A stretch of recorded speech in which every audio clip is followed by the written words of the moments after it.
Bruce from Safiery, and we're looking at Espresso 79 here, where we fitted twin 400 watt solar panels on the top. One of the things we do to really know our stuff is that we monitor live after the customer leaves the actual results, and that's what we show in this video. We can then correlate that back to our expectations and the theory, if you wish, of what we thought we'd produce. And in this case, he's traveling on the road, going under bridges with normal road shading. Let's have a look now.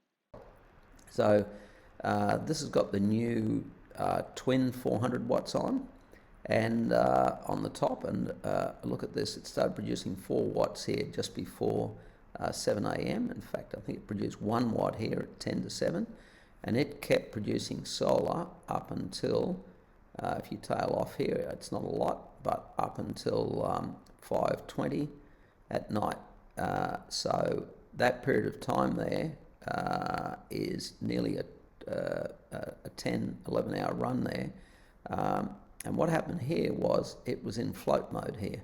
So it actually turned off here and it came back on in float mode because at this point in time, because of Scotty, the batteries were full and the controller didn't restart in bulk mode. And that's that expert feature that's on the controller. I've had a look at it. I won't go right there now, but I didn't have the rebulk voltage set low enough. So I had it at 0.4 of a volt. I'm going to change it to 0.2 of a volt. So this would restart here in bulk mode. It wouldn't have made a lot of difference, but it would have given a little bit more of a spike here when it came back on. So the solar energy coming in here is significant. Yeah, so we're offline, but I grabbed this last night you can see at 5:26. I grabbed this last night, and so this is going into the solar controller in Espresso 79, and we can see what happened yesterday. So we had a peak PV here at 535 watts, so this is in the daily history. We had a Vmax, which is actually the panel voltage max, that's the power max there, the 535 watts, 150 volts.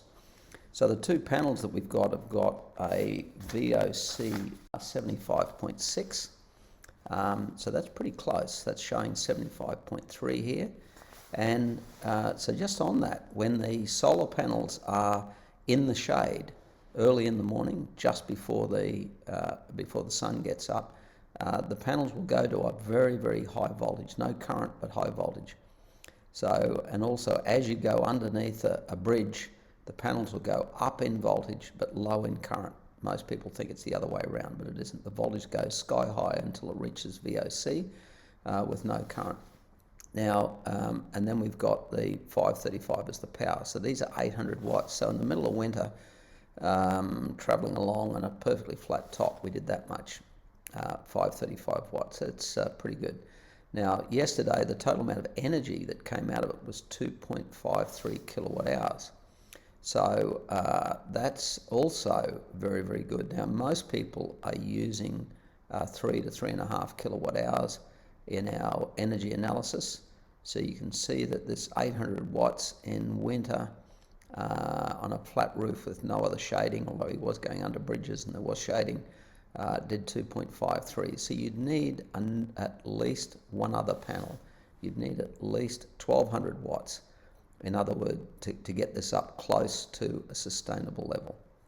And currently, for people with caravans that want to know how much solar do I need, what we recommend is 1200 to 1400 watts.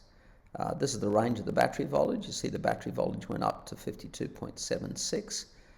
So it went from 48.94 to 52.6, so this is in the morning, just after midnight, and went up there. Now, the last line's interesting. So we've had 7.51 hours of bulk absorb mode, and that was the calculation I did before. This is actually absorb mode, that's bulk. So the absorb mode we've got set here is at 52.5 for 4 minutes, and then it went back into float mode for 2 hours and 48 minutes. So I always look at this line to tell you whether the batteries are full, and I can tell now that because we've got 2 hours of float, these batteries did get full yesterday, definitely. So that's the final interesting lesson. Thank you. Bye.